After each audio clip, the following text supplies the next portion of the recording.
ನಮಸ್ಕಾರ, ನೀವು ನೋಡ್ತಾ ಇದ್ದೀರಾ ತೇಜಸ್ ನ್ಯೂಸ್ ಕನ್ನಡ. ನಾನು ನಿಮ್ಮ ಸುಷ್ಮಿತಾ. ಡಿ ಗ್ರೂಪ್ ನೌಕರರಾಗಿ ಸೇವೆ ಸಲ್ಲಿಸಿದ ಬೀರು ಸಿಂಗ್ ಹಾಗೂ ಸಂಶೆಟ್ಟಿ ಬಿರಾದರ್ ಅವರು ನಿವೃತ್ತಿ ಹೊಂದಿದ ಹಿನ್ನೆಲೆಯಲ್ಲಿ ಅವರಿಗೆ ಅಭಿನಂದನಾ ಸಮಾರಂಭ, ಬೀಳ್ಕೊಡುಗೆ ಸಮಾರಂಭ ಹಮ್ಮಿಕೊಳ್ಳಲಾಯಿತು. ಇದೇ ವೇಳೆ 38 ವರ್ಷಗಳ ಕಾಲ ಡಿ ಗ್ರೂಪ್ ನೌಕರರಾಗಿ ಸುದೀರ್ಘ ಸೇವೆ ಸಲ್ಲಿಸಿದ ಬೀರು ಸಿಂಗ್ ಅವರಿಗೆ ಅವರ ಸಿಬ್ಬಂದಿ ವರ್ಗದವರ ವತಿಯಿಂದ, ಬಂಧು ಮಿತ್ರರ ವತಿಯಿಂದ ಸನ್ಮಾನಿಸಿ ಹೂಗುಚ್ಛ ನೀಡಿ ನೆನಪಿನ ಕಾಣಿಕೆ ನೀಡುವ ಮೂಲಕ ಅಭಿನಂದನೆ ಸಲ್ಲಿಸಲಾಯಿತು. ಸನ್ಮಾನ ಸ್ವೀಕರಿಸಿ ಬೀರು ಸಿಂಗ್ ಅವರು ಮಾತನಾಡಿ, ಸತತ 38 ವರ್ಷಗಳ ಕಾಲ ಸೇವೆ ಸಲ್ಲಿಸಿದ್ದೇನೆ. 1986ರಲ್ಲಿ ಬೀದರ್ನ ಆಸ್ಪತ್ರೆಯಲ್ಲಿ ಡಿ ಗ್ರೂಪ್ ನೌಕರನಾಗಿ ಅಪಾಯಿಂಟ್ಮೆಂಟ್ ಆಗಿತ್ತು. 1988ರಲ್ಲಿ ಡಿಎಂಒ ಆಫೀಸ್ನಲ್ಲಿ ನನ್ನ ಟ್ರಾನ್ಸ್ಫರ್ ಕೂಡ ಆಯಿತು. ಆಗಿಂದ ಇಲ್ಲಿಯವರೆಗೂ ಡಿಎಂಒ ಆಫೀಸ್ನಲ್ಲಿ ಡಿ ಗ್ರೂಪ್ ನೌಕರನಾಗಿ ಸೇವೆ ಸಲ್ಲಿಸಿದ್ದೇನೆ. ಡಿ ಗ್ರೂಪ್ ನೌಕರರು ಬಹಳ ತುಳಿತಕ್ಕೆ ಒಳಗಾಗ್ತಾರೆ, ಅವಮಾನಕ್ಕೆ ಒಳಗಾಗ್ತಾರೆ, ಖಿನ್ನತೆಗೆ ಒಳಗಾಗ್ತಾರೆ. ಒಂದಿಷ್ಟು ಆಫೀಸರ್ಸ್ಗಳು ಚೆನ್ನಾಗಿರ್ತಾರೆ, ಆದರೆ ಇನ್ನೊಂದಿಷ್ಟು ಆಫೀಸರ್ಸ್ಗಳು, ಅಧಿಕಾರಿಗಳು ಪರ್ಸ್ನಲ್ ನೌಕರರಂತೆ ಟ್ರೀಟ್ ಮಾಡ್ತಾರೆ. ಆಫೀಸ್ನಲ್ಲಿ ದುಡಿಸಿಕೊಳ್ಳುವುದಕ್ಕಿಂತ ಹೆಚ್ಚಾಗಿ ಆಫೀಸರ್ಸ್ಗಳು ಅವರ ಮನೆಯ ಕೆಲಸ ಹೆಚ್ಚಾಗಿ ಮಾಡಿಸಿಕೊಳ್ತಾರೆ. ಹಾಗಾಗಿ ಗ್ರೂಪ್ ಡಿ ನೌಕರರ ಒಂದು ಸಂಘ ಮಾಡಿ ಅವರ ಏಳ್ಗೆಗಾಗಿ, ಅವರ ಸಮಸ್ಯೆಗಳಿಗೆ ಧ್ವನಿಯಾಗಲು ಶ್ರಮಿಸಿದ್ದೇನೆ. ಡಿ ಗ್ರೂಪ್ ನೌಕರರ ಮೇಲಾಗುತ್ತಿರುವ ದೌರ್ಜನ್ಯ, ದಬ್ಬಾಳಿಕೆ ವಿರುದ್ಧ ಧ್ವನಿ ಎತ್ತಿದ್ದೇನೆ. ಅದಕ್ಕಾಗಿಯೇ ನಾನು ಪ್ರಮೋಷನ್ ಕೂಡ ತೆಗೆದುಕೊಂಡಿಲ್ಲ. ನನ್ನ ಜೊತೆಗೆ ಕೆಲಸ ಮಾಡಿದ ಎಷ್ಟೋ ಜನ ಇವತ್ತು ಪ್ರಮೋಷನ್ ಪಡೆದು ಉನ್ನತ ಸ್ಥಾನದಲ್ಲಿ ಇದ್ದಾರೆ.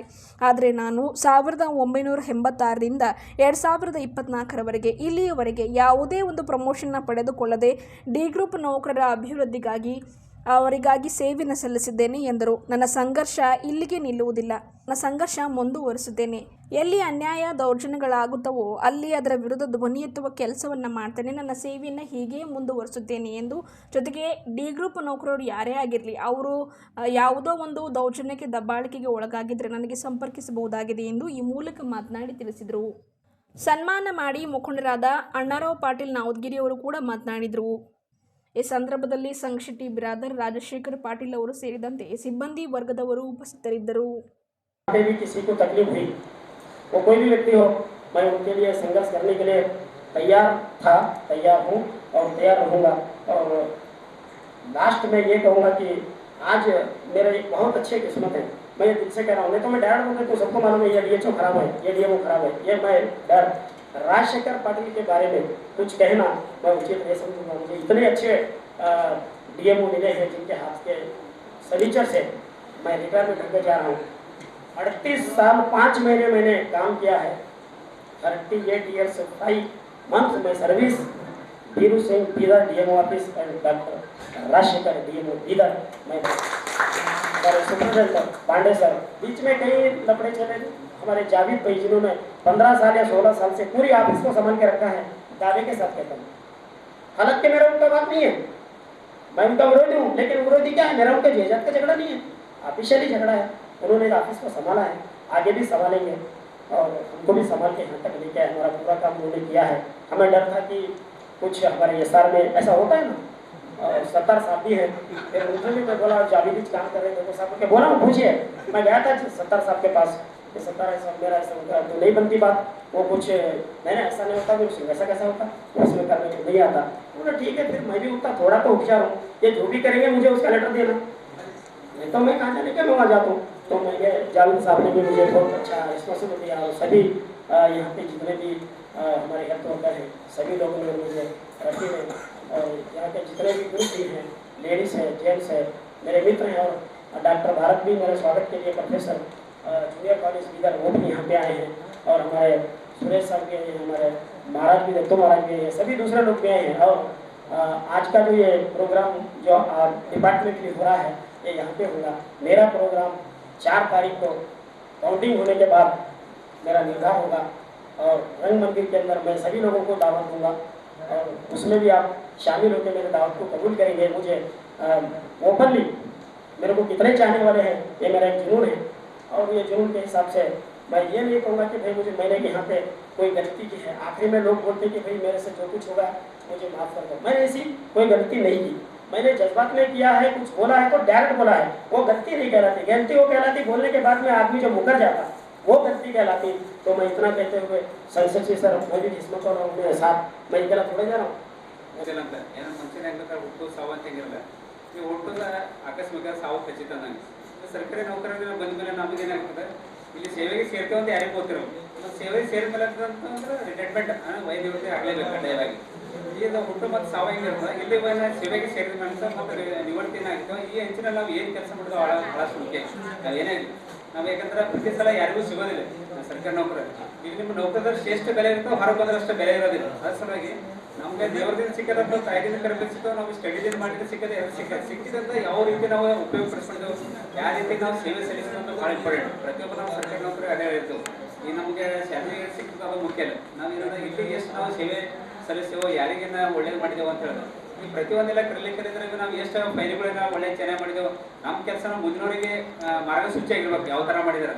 ಇವನ್ನ ಅವ್ರ ಜವಾನರ್ ಇರಲಿ ಅಥವಾ ನಮ್ದು ಸೀನಿಯರ್ ಏನೋ ರಿಟೈರ್ಮೆಂಟ್ ಆಯ್ತಲ್ಲ ಅವ್ರು ಯಾವ ಕೆಲಸ ಮಾಡಿರ್ತಾರಲ್ಲ ಮುಂದಿನವ್ರಿಗೆ ಮಾರ್ಗದರ್ಶಕರಾಗಿರ್ಬೇಕು ಪ್ರತಿಯೊಬ್ಬರು. ನಾವು ಏನು ಮಾಡಿದ್ರೆ ಮುಂದೆ ಹಾಕೊಂಡ್ರೆ ಅದು ಈಗ ಬರ್ತಾ ಬರ್ತಾ ಕಡಿಮೆ ಆಗ್ತಿದೆ. ಇನ್ನೊಂದು ನೋಡಿದ್ರೆ ಮೊದಲಾಗಿ ನಾವೀಗ ಏನು ಒಂದು 30 years 40 years ಬ್ಯಾಕಿನ ಅಪಾಯಿಂಟ್ಮೆಂಟ್ ಆಗಿರೋದು. ಸೊ ಒಳ್ಳೆ ಸಿನ್ಸಿಯರ್ ಅಂದರೆ ಯಾರು ಹೇಳಿದ್ರು ಒಳ್ಳೆಯಾಗಿ ಯಾರಿಗೆ ಸ್ವಲ್ಪ ಮರ್ಯಾದೆ ಕೊಡೋದು, ಒಳ್ಳೆ ಮಾತಾಡೋದು, ಸೌಜನ್ಯತಿದ್ದು ಮರ್ಯಾದೆಯಿಂದ ಮಾತಾಡೋದು, ಪ್ರತಿಯೊಂದು ಯಾರ ಮೇಲಧಿಕಾರಿಗಳಿಗೆ ಹೇಳೋದು ಅಂತಂದ್ರೆ ಸೌಜನ್ಯ ಸರಿಯಾಗಿ ಕೇಳೋದು ಆ ಥರ ಇತ್ತು. ಇತ್ತೆಲ್ಲ ಬರ್ತಾ ಬರ್ತಾ ಕಡಿಮೆ ಆಗಿದೆ. ಯಾಕಂದ್ರೆ ಪ್ರತಿಯೊಂದು ಡಿಪಾರ್ಟ್ಮೆಂಟಾಗೆಲ್ಲ ಪಾರ್ಟಿಗೆಲ್ಲ ಇನ್ವಾಲ್ವ್ ಅಂದಾಗಿ ಎಲ್ಲರಿಂದ ಹೇಳ್ಸದೆ ಎಲ್ಲರೂ ಅಂತಂದಾಗೆ ಅನ್ನೋ ಕೆಲಸನೂ ಕಡಿಮೆ ಆಗ್ತದೆ ಅನ್ನಂಗೆ. ನಮಗೇನಪ್ಪ ದಿನದ ಬರ್ತಿ ಆದ್ರೆ ಸ್ಯಾಲರಿ ಸಿಕ್ಕರಂತ ಮುಟ್ಟಕ್ಕೆ ಹೋಗ್ಬಿಡೋದು ನಾವು ದಯವಿಟ್ಟು ಅನ್ನಂಗೆ. ಯಾಕಂದ್ರೆ ಈಗ ನಾವು ದಿನ ಪ್ರಗತಿ ಸಾಧಿಸಬೇಕು. ಗೌರ್ಮೆಂಟ್ ಪ್ರತಿಯೊಂದೆಲ್ಲ ರಾಜಕೀಯ ವ್ಯಕ್ತಿಗಳಲ್ಲ ಏನಂದ್ರೆ ಕಾರ್ಯಕ್ರಮ ಹಾಕೊಂಡಿದ್ದಲ್ಲ ಅದು ಅನುಷ್ಠಾನಕ್ಕೆ ಬರ್ಬೇಕಾದ್ರೆ ನಾವು ಕರ್ತವ್ಯ ಭಾಳ ಮುಖ್ಯ ಇರ್ತದೆ. ಯಾಕಂದ್ರೆ ನಾವು ಕಾರ್ಯಾಂಗ ಕ್ಷೇತ್ರಗಳು ಇದ್ದಂಗೆ ಪ್ರತಿಯೊಂದು ನಾವು ಅಡ್ಮಿನಿಸ್ಟ್ರೇಟಿವ್ ಏನು ಇದ್ದಿರ್ತಲ್ಲ ಕಾರ್ಯಾಂಗ ಕ್ಷೇತ್ರ ಪ್ರತಿಯೊಂದು ಏನು ಇಂಪ್ಲಿಮೆಂಟ್ ಆಗಿರ್ತವೆ ಶಾಸನ ಸಭೆಯಿಂದ ಅಂಗೀಕಾರ ಆಗಿರ್ತವೆ ಅವು ನಾವು ಕಾರ್ಯರೂಪಕ್ಕೆ ಬರ್ಬೇಕಾಯ್ತಂದ್ರೆ ಪ್ರತಿಯೊಬ್ಬರ ಸರ್ಕಾರಿ ನೌಕರರು ಭಾಳ ಜವಾಬ್ದಾರಿ ಇರ್ತಿರ್ತದೆ. ಏನಂದ್ರೆ ಕೆಳಗೆ ಇಟ್ಕೊಂಡು ಈಗ ಒಂದು ಏನಂದ್ರೆ ಬಿಲ್ಡಿಂಗ್ ಏನು ಕಟ್ಟಿರ್ತೇವಲ್ಲ ಕೆಳಗೆ ಬೇಸ್ ಏನು ಇಂಪಾರ್ಟೆಂಟ್ ಇರ್ತದೆ, ಮೇಲೆ ಎಷ್ಟು ಬಿಲ್ಡಿಂಗ್ ಕಟ್ಟಬೇಕಂತ. ಅಂದ್ರೆ ನಮ್ಮ ಕಚೇರಿಗೆ ಜವನೂ ಭಾಳ ಇಂಪಾರ್ಟೆಂಟ್. ಈಗ ಅವ್ರು ಬಂದು ಟೈಮಿಂಗ್ ಏನಂತ ಯಾರ್ದು ಬಿಲ್ಲೆಸ್ ಏನಿರ್ತದೆ ಪ್ರತಿಯೊಬ್ಬರು ಭಾಳ ಇಂಪಾರ್ಟೆಂಟ್. ಏನು ಪ್ರತಿಯೊಂದು ಅಂದರೆ ಒಂದು ಕಲ್ಲು ಕೊಡ್ಬೇಕಂದ್ರೆ ಒಂದು ಇಂಚು ಒಂದು ಚಿಂಬಂದು ಕೊಟ್ಟಿರ್ತೇವೆ ಅದಕ್ಕೆ ಅಂದರೆ ಅದು ಅಗಲಾಡೋದಿಲ್ಲ ನಂಗೆ. ಆ ಥರ ಒಂದು ಆಫೀಸ್ ಚೆನ್ನಾಗಿ ನಡಿಬೇಕಂದ್ರೆ ಪ್ರತಿಯೊಬ್ಬರೆಲ್ಲ ಸಹಕಾರ ಭಾಳ ಮುಖ್ಯ ಇರ್ತದೆ. ಈಗ ಹೇಳಿದ್ರಲ್ಲ ಬ್ಯೂರೋ ಸಿಂಗ್ ಅವ್ರ ಬಗ್ಗೆ ಹೇಳ್ಬೇಕಂದ್ರೆ ಈಗ ಹೇಳಿದ್ರು 38 ವರ್ಷ 5 ತಿಂಗಳನ್ನ ಭಾಳ ಸುದೀರ್ಘವನ್ನು ಸೇವೆ ಸಲ್ಲಿಸಿದರೆ ಅಷ್ಟೊತ್ತು ಯಾರೋ ಪ್ರತಿಯೊಬ್ಬರು 40 38 ಸರ್ವಿಸ್ ಆಗಲ್ಲ. ಇಷ್ಟರೊಳಗೆ ಯಾರಿಗಾರ ಏನದ 40 year ಆಯ್ತು ಇದ್ರೊಳಗಿನ 45 ಅಂದ್ರೆ BP ಸೋರ್ ಬರ್ಲಕ್ಕಾಗಿದೆ. ಯಾಕಂದ್ರೆ ಡ್ರೆಸ್ ಭಾಳ ಪ್ರತಿಯೊಬ್ಬರಿಗೆ ಅನ್ನಂಗೆ. ಈಗ ಅವ್ರು ಬೆಟರ್ ನೋಡಿದ್ರೆ ಯಾಕೆ ಇವ್ರು ಏನಾರ ಕಲೆಗಾರದ ಸಾಹಿತಿ ಇದ್ದಂಗೆ ಇದ್ದಾರೆ, ಭಾಷಣಕಾರ ಇದ್ದಾರೆ, ನಗ್ಸರ್ ಇದ್ದಾರೆ, ಅಳಸರ್ ಇದ್ದಾರೆ. ಅವ್ರು ಹೇಳೋದಿಲ್ಲ ಏನೋ ಡೈರೆಕ್ಟ್ ನಾವು ಫೈಟ್ ಅಂತೇಳಿ. ಯಾರು ಹೇಳಿದ್ರೆ ನೇರವಾಗಿ ಮಾತಾಡೋದಂತಿದ್ದಾರೆ. ನಾವು ಏನು ಮಾತಾಡಿದ್ರಿ ಅಂದ್ರೆ ಆಕ್ಚುಲಿ ಮಾತಾಡಿದೇವೆ ಅಂತ ಹೇಳಿ ಅಂದಂಗೆ. ಅಂದ್ರೆ ಅವ್ರು ಏನಿದ್ದಂತ ಹೊರಗೆ ಹಾಕೋಬೇಕು, ಏನಿದ್ದ ಅಂದ್ರೆ ನೇರ ಸ್ವಭಾವ ಅಂತಂದಂಗೆ. ಅದ್ರ ಸಲುವಾಗಿ ಅಂದ್ರೆ ಅದು ಭಾಳ ಒಳ್ಳೇದು. ಈ ಕೆಲವೊಂದು ಒಳಗೆ ಕುಂತು ಹೊರಗ್ಲಾಸ್ ರೂಮ್ ಮಾಡಿರ್ತಾರೆ. ತಾವು ಇರ್ತಕ್ಕಂಥದ್ದು ಹೊಸ ವಿಷಯ ಏನು ಹೇಳಿರ್ತಾರೆ ಅಂತಂದ್ರೆ ಇದೇ ನೇರವಾಗಿ ಹೇಳೋದು ಭಾಳ ಬೆಟ್ರ್ ಅಂತಂದಂಗೆ. ಆ ಕೆಲವ್ರಿಗೆ ಹಿಡಿಸೋದೇ ಕೆಲವ್ರಿಗೆ ಹಿಡಿಸ್ತಾ ಇರ್ತದೆ. ಅದ್ರ ಸಲುವಾಗಿ ಅವರು ಸುದೀರ್ಘವಾಗಿ ಭಾಳಷ್ಟು ಸರ್ವಿಸ್ ಮಾಡಿದ್ದಾರೆ. ಅದಕ್ಕೆ ಅವ್ರಿಗೇನದ ದೇವ್ರೇನದ ಯಾಕಂದ್ರೆ ಪ್ರತಿಯೊಂದು ನಾವು ರಿಟೈರ್ಮೆಂಟ್ ಟೈಮಿಗೆ ಅವ್ರು ಅಷ್ಟೇನದ ಈಗ ದುಡ್ಡು ಗಿಡ್ಡ ಬಂದಿರ್ತಾವೆ. ಅಂದರೆ ಇಷ್ಟೆಲ್ಲ ಸರ್ವಿಸ್ ಆರಾಮಾಗಿದ್ದಾರೆ. ಹೆಲ್ತ್ ಭಾಳ ಇಂಪಾರ್ಟೆಂಟ್. ಈಗ ನೀವೇನು ಸಮಸ್ಯೆ ಅಂದ್ರೆ ನಮ್ಮ ಆರೋಗ್ಯ ಸಮಸ್ಯೆ ಬೇಡ ಅಂತ ಹೆಲ್ತ್ ಇಸ್ ವೆಲ್ತ್ ಅಂತ ನಾವು ಹೇಳಿರ್ತೀವಿ. ಬೇರೆ ಏನಿಲ್ಲ ಅಂತ ಈ ರಿಟೈರ್ಮೆಂಟ್ ಟೈಮಿಗೆ ನಮ್ಗೆ ಹೆಲ್ತ್ ಕೈ ಕೊಡ್ಬಾರ್ದು ಅಷ್ಟೇ. ಯಾಕಂದ್ರೆ ಈಗ ಸರ್ವಿಸ್ ಆಗಿದ್ದಕ್ಕೆ ಹೇಳ್ತೇವೆ BP ಶುಗರ್ನ 40 years ಇತ್ತು ಅಂದ್ರೆ ಈಗ 40 ಇತ್ತು ಅಂದ್ರೆ ಚಸ್ಮಾ ಬಂತು. ಆಮೇಲೆ ಈಗ 50 ವರ್ಷ ಗ್ಯಾರಂಟಿ ಇದೆ. ಅದು ಮಾಡಿದ್ರೆ ಏನಾಗಿದೆ ಗ್ರೇಸ್ ಪೀರಿಯಡ್ಗೆ ಆಗ್ತಾ ಇದೆ ನಮಗೆ ಎಲ್ಲರಿಗೆ. ಯಾಕಂದ್ರೆ ಕಾಯಿಲೆಗಳನ್ನ ಭಾಳ ಹೆಚ್ಚಿಗೆ ಬರ್ತಾ ಇದೆ. ಅದ್ರಲ್ಲಿ ಏನಂತಂದ್ರೆ ಇವರಿಗೆ ಬ್ಯೂರೋ ಸಿಗೋ ನಂಗೆ ಅನಿಸ್ತದೆ ಯಾವುದೇ BP ಶುಗರ್ ಇಲ್ಲಕ್ಕಿಲ್ಲ. ಯಾಕಂದ್ರೆ ಎನಿ ಟೈಮ್ ಲವಲವಿಕೆನೇ ಇರ್ತಾರೆ ಅವ್ರು. ಎನಿ ಟೈಮ್ ಎನಿಟ್ನ ಬಂದಾಗೆ ಆಯನ್ನ ಕೊಟ್ಕೊಂಡು ಇರ್ತಾರೆ. ಅದ್ರ ಕಡೆಯಿಂದ ಈ ರಿಟೈರ್ಮೆಂಟ್ ಆಗಿದ್ದ ಮೇಲೆ ಏನಂದ್ರೆ ಅವ್ರ ಜೀವನ ಸುಗಮವಾಗಿ ಸಿಗಲಿ, ಅವ್ರಿಗೆ ಆಯುಷು ಆರೋಗ್ಯ ಸಂಪತ್ತು 3 ವರ್ಷ ಕಾಲ ಸರಿಯಾಗಿ ಬಾಳಿಲ್ಲ ಅಂತೇಳಿ ದೇವರಲ್ಲಿ ಪ್ರಾರ್ಥನೆ ಮಾಡ್ತೀನಿ. 1985ನಲ್ಲಿ ಅಪಾಯಿಂಟ್ಮೆಂಟ್ ಆಗಿದಾಗ ಆ್ಯಸ್ ಎ ಹೆಲ್ತ್ ವರ್ಕರ್ ಅಂತ ಆಗಿದ್ದೆ. ಅವಾಗ ಆ ಟೈಮ್ನಾಗ ಇದು ನೋಡಿದಾಗ ಭಾಳ ವ್ಯತ್ಯಾಸ ಕಂಡು. ಅವಾಗೆಲ್ಲ ಕೆಲಸ ಏನಂದ್ರೆ ಜಾಕ್ಸನ್ ಗೋಲಿ ಅನ್ಸೋದು ಮತ್ತು ಫ್ಯಾಮಿಲಿ ಪ್ಲ್ಯಾನಿಂಗ್ ವರ್ಕ್ ಭಾಳ ಸ್ಟ್ರಿಕ್ಟ್ ಇತ್ತು. ನಾನು ಕನಕಗಿರಿಗೆ ಹೋದಾಗ 25 ಸಬ್ಸೆಂಟರ್ಗಳಿದ್ದು. ಬೆಳಿಗ್ಗೆ 10 ಗಂಟೆಗೆ ಸ್ಟಾರ್ಟ್ ಮಾಡಿದ್ರೆ ಮೀಟಿಂಗು ಸಂಜೆ 7 ಆಗ್ತಿತ್ತು. ಆ 25 ಸಬ್ಸೆಂಟರ್ ಎಲ್ಲ ಮೇಲ್ ಆ್ಯಂಡ್ ಫಿಮೇಲ್ ಇದು ಮಾಡಿ ನೋಡಿದ್ರೆ ಭಾಳಷ್ಟು ಇರುತ್ತೆ. ಅಂದರೆ ವರ್ಕ್ ಇಂಡಿವಿಜುವಲ್ ಆಗಿ 10 ನಿಮಿಷ 15 ನಿಮಿಷ ಇದು ತಗೋತಾರೆ. ಅವಾಗೆಲ್ಲ ಪ್ರೋಗ್ರೆಸ್ ಎಲ್ಲ ರಿವ್ಯೂ ಮಾಡ್ತಾಯಿದ್ರು. ಭಾಳ ಆವಾಗ ತ್ರಾಸಿತ್ತು. ನಾನು ಒಂದೂವರೆ ವರ್ಷ ಡ್ಯೂಟಿ ಮಾಡಿದ ನಂತರ ಕನಕಗಿರಿಯಿಂದ ಆನೆಗುಂದಿಗೆ ಬಂದೆ. ಏರಿಯಾ ಡಿವೈಡ್ ಆಗಿ ಅದು ಆನೆಗುಂದಿ PHC ಇರ್ತಿದ್ದು PHC ಆಯಿತು. PHC ಆದಾಗ ನನಗಿದು ಫ್ಯಾಮಿಲಿ ಪ್ಲ್ಯಾನಿಂಗ್ ಭಾಳ ತ್ರಾಸ ಆಗೋದು ನೋಡಿ ಅಲ್ಲಿ ನಮ್ಮ ಮೆಡಿಕಲ್ ಆಫೀಸರ್ ಏನು ಮಾಡಿದ್ರು, ಪಿ ಎಸ್ ಸಿ ಆಯಿತು. ಅಲ್ಲಿ ಬಂದು ಪಿ ಎಸ್ ಸಿ ಆದ ನಂತರ ಅಲ್ಲಿ DHO ಅವರು ಲ್ಯಾಬ್ ಓಪನ್ ಮಾಡಿದ್ರು. ಲ್ಯಾಬ್ ಓಪನ್ ಮಾಡಿದ್ರೆ ಅವಾಗೆಲ್ಲ ಲ್ಯಾಬ್ ಟೆಕ್ನಿಷಿಯನ್ ಎಲ್ಲ ಖಾಲಿ ಇತ್ತು. ಒಂದೂವರೆ ವರ್ಷ ಫೀಲ್ಡ್ ಡ್ಯೂಟಿ ಮಾಡಿ ಆಮೇಲೆ ನಾನು 5.5 ವರ್ಷ ಹಂಗೆ ಆ್ಯಸ್ ಎ ಲ್ಯಾಬ್ ಟೆಕ್ನಿಷಿಯನ್ ಅಂತ ಮಾಡಿದ್ದೆ. ಅದು ಇವತ್ತಿನ ತನಕ ನಾನು ಯಾಕೊಂದು ಹೇಳಿಲ್ಲ. ನಾನು ಇಲ್ಲಿ ಬೀದರ್ಗೆ ಬಂದಾಗ ನನ್ನ ಚಾರ್ಜ್ ಯಶೋದತ್ವರಿಗೆ ಕೊಟ್ಟೆ ನಾನು ಲ್ಯಾಬ್ ಟೆಕ್ನಿಷಿಯನ್ ಅಂತ ಮಾಡಿದೆ. ಹೀಗಾಗಿ ನಮ್ಮದು ಸಮಸ್ಯೆ ಭಾಳ ಏನು ಸಮಸ್ಯೆ ಆಗಲಿಲ್ಲ. ಅದು ಒಂದು ಸ್ಟಾರ್ಟಿಂಗ್ದಾಗ 1.5 ವರ್ಷ ಭಾಳ ಫ್ಯಾಮಿಲಿ ಪ್ಲಾನ್ಗೆ ಕಿರಿಕಿರಿ ಭಾಳ ಇತ್ತು 85, 86ನಲ್ಲಿ. ಅದು ಆವಾಗ ಸರ್ವಿಸ್ ಮಾಡಿದವ್ರಿಗೆ ಅದು ಅನುಭವ ಗೊತ್ತಿಲ್ಲ. ನಂತರ 85ರಿಂದ 92 ತನಕ ಗಂಗಾವತಿ ಆನೆಗುಂದಿಯಲ್ಲಿ ಸರ್ವಿಸ್ ಮಾಡಿ ಅಲ್ಲಿಂದ 92ನಲ್ಲಿ ನನಗೆ ಟ್ರಾನ್ಸ್ಫರ್ ಆಯಿತು. ಅದರಲ್ಲಿ ಮೇನ್ ಚಂದ್ರಕಾಂತ್ ಪಾಟೀಲ್ ಅವರು ಭಾಳ ಹೆಲ್ಪ್ ಮಾಡಿದ್ರು. ಡಾಕ್ಟರ್ MB ಪಾಟೀಲ್ ಅವರು ಭಾಳ ಹೆಲ್ಪ್ ಮಾಡಿದ್ರು.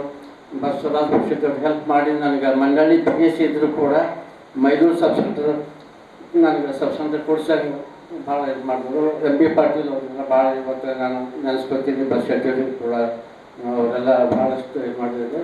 ಅಲ್ಲಿ ಮಂಡಳಿ PSC ಮೈದೂರು ಸಬ್ ಸೆಂಟರ್ 12 ವರ್ಷ ಸರ್ವಿಸ್ ಮಾಡಿದೆ. ಅಲ್ಲಿಂದ ಮತ್ತು ನನಗೆ ಪ್ರತಾಪ್ ಸಿಂಹ ಅವರು 3-4 ಕಡೆ ಪೋಸ್ಟಿಂಗ್ ಕೊಟ್ಟು ಟ್ರಾನ್ಸ್ಫರ್ ಮಾಡಿದ್ರು ಡಿಸ್ಟರ್ಬ್. ಪ್ರತಾಪ್ ಸಿಂಗ್ ನಮ್ಮ ಸತೀಶ್ ಪಾಂಡೆ ಅವ್ರಿಗೆ ಗೊತ್ತು ಅವಾಗ ಹೆಂಗಿತ್ತು ಅಂತ. ನಮ್ಮ ಪ್ರಕಾಶ್ ಮಾಲ್ಗೆ ಸಿಕ್ಕಂಗೆಲ್ಲ 4-4 ಕಡೆ ಪೋಸ್ಟಿಂಗ್ ಕೊಟ್ಟ ಟ್ರಾನ್ಸ್ಫರ್ ಮಾಡಿಬಿಟ್ಟ. ಇದೆಲ್ಲ ನೋಡಿ ಮತ್ತೆ ನಾನು ಅಲ್ಲಿಂದ ಮಂಡಳದಿಂದ ಕಮಠಾಣಕ್ಕೆ ಬಂದೆ. ಅಲ್ಲಿ ಕೂಡ ಕಮಠಾಣಕ್ಕೆ ಬಂದಾಗ ಅಲ್ಲಿ ಶಿವಶಂಕರ್ ಸರ್ ಅಲ್ಲಿ ಕೂಡ ಅವರು ಭಾಳ ಹೆಲ್ಪ್ ಮಾಡಿದ್ರು. ಅಲ್ಲಿ ಕಮಠಾಣದಲ್ಲಿ 9 ವರ್ಷ ಇದ್ದೆ. ಅಲ್ಲಿ ಎಲ್ಲ ಸಭೆಗಳು ಮಾಡಿದ ನಂತರ ಕಮಠಾಣದಿಂದ ಇಲ್ಲಿ DM ಆಫೀಸ್ ಬಂದೆ. ಅಲ್ಲಿ ಎಲ್ಲ ಕಡೆ ಎಲ್ಲ ನಮ್ಗೆ ಒಳ್ಳೆ ಆಫೀಸರ್ಸೇ ಸಿಕ್ಕಿದ್ದಾರೆ. ಇಷ್ಟು ಬಂದಿದಾಗ ಆಫೀಸರ್ಸ್ನಲ್ಲಿ ನಮ್ಗೆ ಭಾಳ ಇಷ್ಟ ಆಗಿದ್ದು ನಮ್ಮ ಸರ್ ರಾಜಶೇಖರ್ ಪಾಟೀಲ್ ಸರ್. ಎಷ್ಟು ಇವ್ರ ಬಗ್ಗೆ ವರ್ಣನ ಎಷ್ಟು ಮಾಡಿದ್ರು ಕಡಿಮೆ ಇಲ್ಲ. ಆ ಶಬ್ದ ಕೂಡ ಸಿಗ್ಲಿಕ್ಕಿಲ್ಲ. ಅಂಥ ಒಳ್ಳೆ ಸರಳ ಸಜ್ಜನ ಇಂಥ ವ್ಯಕ್ತಿ ನನ್ನ ರಿಟೈರ್ಡ್ ಸಮಯದಲ್ಲಿ ಸಿಕ್ಕಿರೋದು ನಾನು ಭಾಳ ಪುಣ್ಯ ಮಾಡಿದ್ದೇನೆ ಅಂತ ಅನಿಸ್ತದೆ.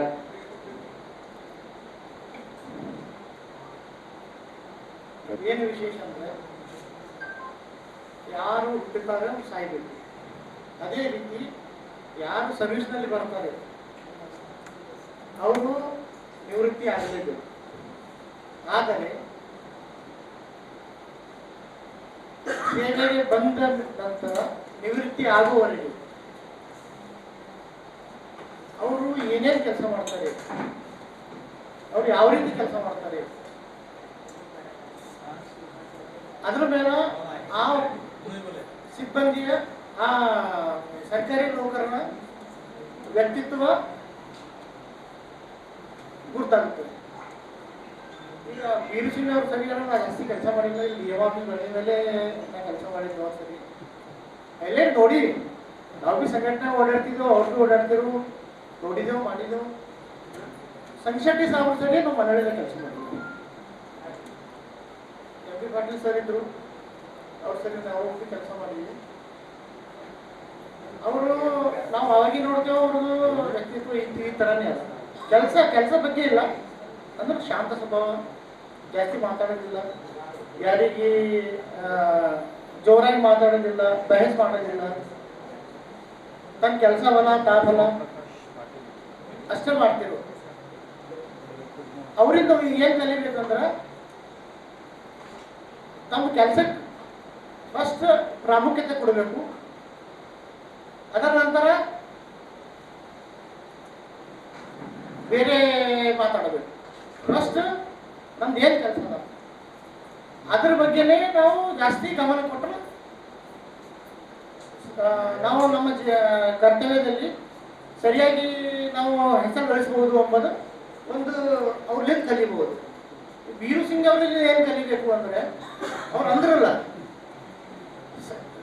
ಸಂಘಟನೆ ಕೆಲಸ ಮಾಡ್ಲಿಕ್ಕೆ ಎಲ್ಲರೂ ಇದು ಮಾಡ್ಲಿಕ್ಕೆ ನಾ ಪ್ರಮೋಷನ್ ತಗೊಂಡಿಲ್ಲ, ನಾ ಗ್ರೂಪ್ ಡಿ ಆಗೇ ಓದಿನಿ ಅಂತ ಕೇಸಿಂದು ಅದೂ ಒಂದು ಇದೂನೇ ಅದ. ಏನಂದ್ರೆ ಯಾರು ಪ್ರಮೋಷನ್ ಸಿಕ್ಕರು ಬೇಡಂಬಲ್ಲ, ಅವ್ರು ಪ್ರಮೋಷನ್ ಬಿಟ್ಟಾರ ಅಂದ್ರೆ ನೌಕರ ಬಗ್ಗೆ ಕಾಳಜಿ ಎಷ್ಟದ ಅಂಬದು ಗುರ್ತಾಗ್ತದೆ ಅಂತ ತಿಳ್ಕೊರಿ. ರಿಟೈರ್ಮೆಂಟ್ ಇದೆ ಬೆಂಗಳೂರಲ್ಲಿ. ಇವತ್ತಿನ ದಿವಸ ನಮ್ಮಲ್ಲಿ ಬೆಂಗಳೂರಲ್ಲಿ 30 ಸ್ಟಾಫ್ ರಿಟೈರ್ಮೆಂಟ್. ಅವರು ಒಂದಾವತ್ತು ಹೋದರೆ ಒಬ್ಬರು ಇಬ್ಬರು ಇಲ್ಲದ 90. ಮತ್ತೊಂದು ಇವತ್ತೆಲ್ಲ ಈ ಜನ ರಿಟೈರ್ಮೆಂಟ್ ಆಗಿದ್ದಾರೆ. ಅಷ್ಟು ಮಂದಿ 35 ಅಬೌವ್ ಸರ್ವಿಸ್ ಆಗಿದೆ. ಬೆಳಗ್ಗೆ ನಮ್ಮ ಆಫೀಸ್ ಸ್ಟಾಫ್ ಇನ್ನೊಬ್ಬರು ಪಾಟೀಲ್, ಚಂದ್ರಕಾಂತ್ ಪಾಟೀಲ್, ಅವರು 36 ಸರ್ವಿಸ್ ಆಗ್ಯದ. ಇವ್ರದ್ದು 38 ನೋಡಿ. ಈ ಹಳೆ ಮಂದಿ ಎಲ್ಲ 38 ಸರ್ವಿಸ್ ಮಾಡುತ್ತಾರೆ.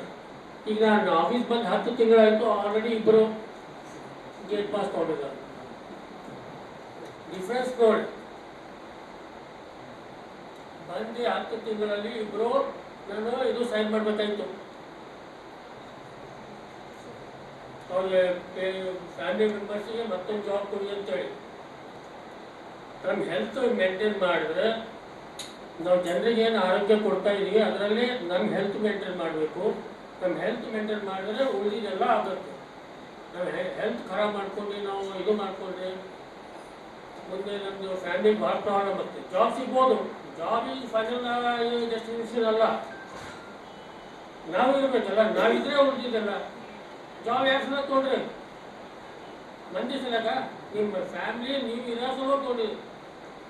ಇವರು ಅದೇ ರೀತಿ ಮಾಡಿ ತಮ್ಮ 38 ವರ್ಷ ಸರ್ವೀಸು ಡಿಪಾರ್ಟ್ಮೆಂಟ್ದಾಗ ಏನು ಕಪ್ಪು ಚುಕ್ಕಿ ಇಲ್ಲೇ ರಿಟೈರ್ಮೆಂಟ್ ಆಗ್ತಾ ಇರೋದೇ ಗ್ರೇಟ್ ಅಚೀವ್ಮೆಂಟ್.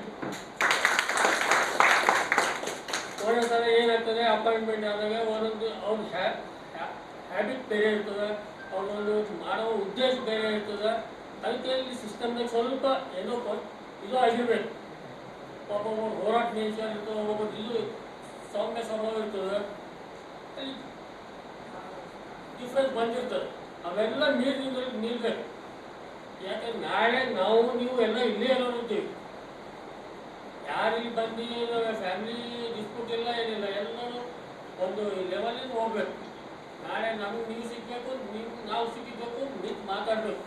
ಅದೊಂದು ಉದ್ದೇಶ ಇಟ್ಕೋಬೇಕು ಎಲ್ಲರೂ. ಯಾಕಂದ್ರೆ ನಾವು ಕಿರಿಕಿರಿ ಮಾಡ್ಕೊಂಡು ಆಫೀಸ್ನಲ್ಲಿ ಇದು ನಮ್ಮ ಹೆಲ್ತ್ ಖರಾಬ್ ಆಗ್ತದೆ, ಮತ್ತೆ ಯಾರ್ದು ಖರಾಬ್ ಆಗಲ್ಲ. 38 साल का सर्विस है।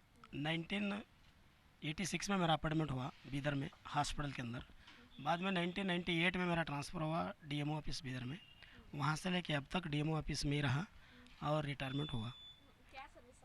मेरी सर्विस तो केवल बिल्कुल ग्रुप डी बोल के था और मैं प्रमोशन नहीं लिया, क्योंकि डी ग्रुप का माने क्लास 4 जिसको कहते हैं। उस ज़माने में ग्रुप डी बोले तो नौकर के माफिक ऑफिसर लोग ऐसा समझते थे। चंद ऑफिसर ठीक भी थे, लेकिन खास करके 99% इसी नमूने का व्यवहार होता था। वो मेरे घर में ಮನೆಗೆ ಹೋಗ್ರಿ, ಕೆಲಸ ಮಾಡಿರಿ, ಅದು ಬಟ್ಟೆ ಹೋಗಿರಿ, ಅದು ಬೀಸ್ಕೊಂಡು ಬರ್ರಿ, यह हिसाब था 1996 में। ये 92 तक रहा। 92 के बाद में 93 में मैं एक संगठन बनाया ग्रुप डी से, जो कर्नाटक स्टेट से लेके पूरे भारत में रही।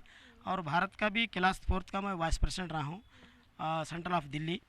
तो ज़्यादा करके खास करके फिर 98 में मैं कॉन्फ्रेंस भी करा डीसीसी बैंक बीदर के अंदर, जब बसवराज पाटिल हुमनाबाद मिनिस्टर थे और हाशमी साहब बीदर के एमएलए थे। यह उनके नेतृत्व में कार्यक्रम हुआ। तो मेरे दिल में एक ही बात थी कि जो ग्रुप डी है उनको एक गरीब परिस्थिति में है, मैं भी गरीबी परिस्थिति से आया हूँ। तो वो हिसाब से मैंने ये सोचा कि मैं जब तक काम करूँगा मैं प्रमोशन नहीं लूँगा।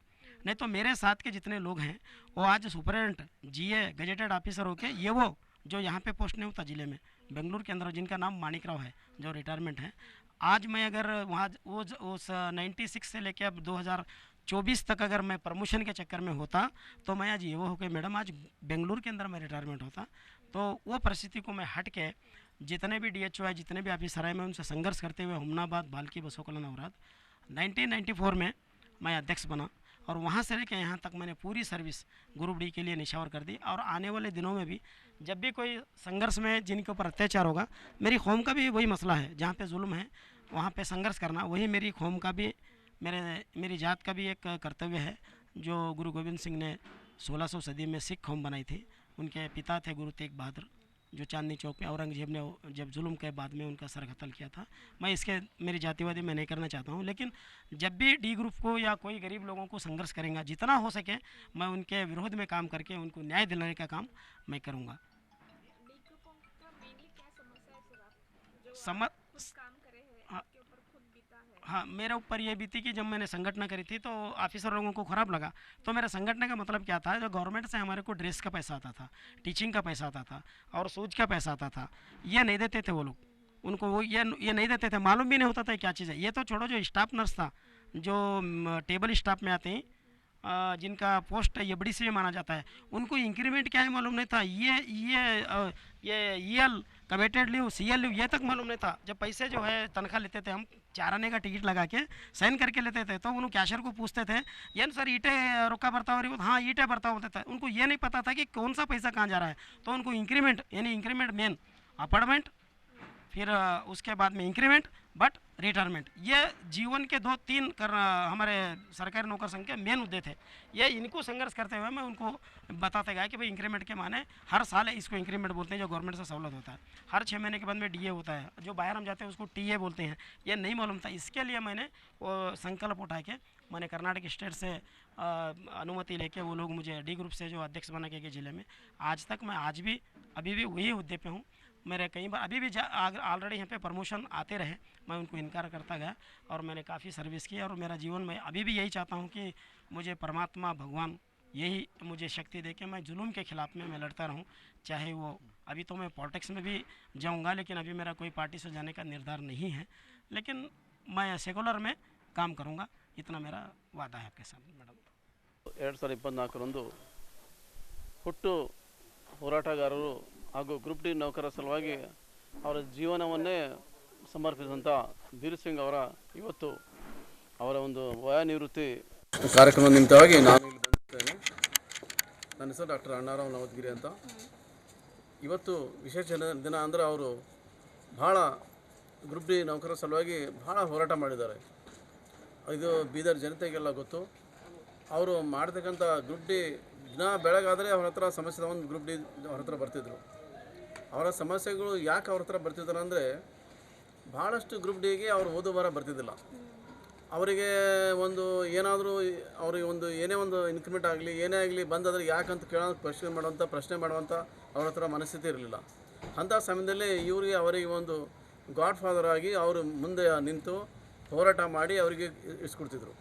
ಇವತ್ತೇನಾಗಿದೆ, ಇವತ್ತಿನ ಪರಿಸ್ಥಿತಿಯಲ್ಲಿ ನಾವು ಅವ್ರಿಗೆ ಮನವಿ ಮಾಡ್ತೀನಿ, ಅವ್ರಿಗೇನಪ್ಪ ಅಂದ್ರೆ ಮುಂದೆ ಸಹ ನಮ್ಮ ಗ್ರೂಪ್ ಡಿ ನೌಕರಿಗೆ ಅವರು ಸಹಾಯಸ್ತ ಚಾಚಬೇಕು, ಮತ್ತು ಬಡ ಬಗ್ಗರಿಗೆ ಅವರು ಸಹಾಯ ಮಾಡಬೇಕು. ದೀನ ದಲಿತರಿಗೆ, ಬಡವರಿಗೆ ಅವರು ಸಹಾಯ ಮಾಡುವಂಥ ಒಂದು ವ್ಯಕ್ತಿತ್ವ ಅವ್ರ ಹತ್ರ ಇದೆ. ಆ ಕಾರ್ಯ ಮುಂದುವರಿಸಬೇಕು ಅಂತ, ಮತ್ತು ಜೊತೆಗೆ ಅವರು ತಮ್ಮ ಕುಟುಂಬವನ್ನು ಸಹ ಅವರು ತ್ಯಾಗ ಮಾಡ್ತಾರೆ. ಯಾಕಂದರೆ ಸೇವೆಯಲ್ಲಿ ಅವರು ಎಂದೂ ಅವರು ಇದಕ್ಕೆ ಟೈಮು ಹೆಚ್ಚಾಗಿ ಕೊಟ್ಟಿದ್ದಾರೆ. ಅವರು ತಮ್ಮ ಫ್ಯಾಮ್ಲಿಗೆ ಭಾಳ ಟೈಮ್ ಕಡಿಮೆ ಕೊಟ್ಟಿದ್ದಾರೆ. ಆದರೂ ಸಹ ದೇವರ ಒಂದು ಆಶೀರ್ವಾದ ಅವ್ರ ಮೇಲಿದೆ. ಅವರು ಗುರುನಾನಕ್ ಜಿ ಅವರ ಆಶೀರ್ವಾದ ಇದೆ. ಹೀಗಾಗಿ ಅವ್ರ ಮಕ್ಕಳು ಸಹ ವಿದ್ಯಾಭ್ಯಾಸ ಪಡೆದು ಒಳ್ಳೆಯ ಒಂದು ಸ್ಥಾನದಲ್ಲಿ ಈ ಸಮಯದಲ್ಲಿದ್ದಾರೆ. ಒಬ್ಬ ಗ್ರೂಪ್ ಡಿ ನೌಕರನಾಗಿ ಮಕ್ಕಳಿಗೆ ಓದಿಸ್ಬೇಕಾದ್ರೆ ಭಾಳ ಕಷ್ಟ. ಆದರೂ ಸಹ ಅವರು ಎಲ್ಲ ಇಂಜಿನಿಯರ್, MBA ಹೀಗೆಲ್ಲ PhD ಸಹ ಅವ್ರ ಮಗಳು ಮಾಡಿದ್ದಾಳೆ. ಸೊ ಒಬ್ಬರು ಇಂಗ್ಲೀಷ್ ಲೆಕ್ಚರರ್ ಇದ್ದಾರೆ, ಪ್ರೊಫೆಸರ್ ಇದ್ದಾರೆ. ಇದಕ್ಕೆಲ್ಲ ಕಾರಣ ಅವರು ಮಾಡಿದ ಸೇವೆಯನ್ನು ದೇವರು ಸಹ ಗಮನಿಸಿ ಅವರಿಗೆ ಮಕ್ಕಳನ್ನು ಸಹ ಒಳ್ಳೆ ರೀತಿಯಿಂದ ಇಟ್ಟಿದ್ದಾನೆ. ಅದಕ್ಕೆ ದೇವರಿನ ಅವರಿಗೆ ಹೆಚ್ಚಿನ ಆರೋಗ್ಯ ಭಾಗ್ಯ ಕೊಡು ಅಂತ ಹೇಳ್ತಾ ನನ್ನ ಮಾತಿಗೆ ವಿರಾಮ ಕೊಡ್ತೀನಿ. ನಮಸ್ಕಾರ.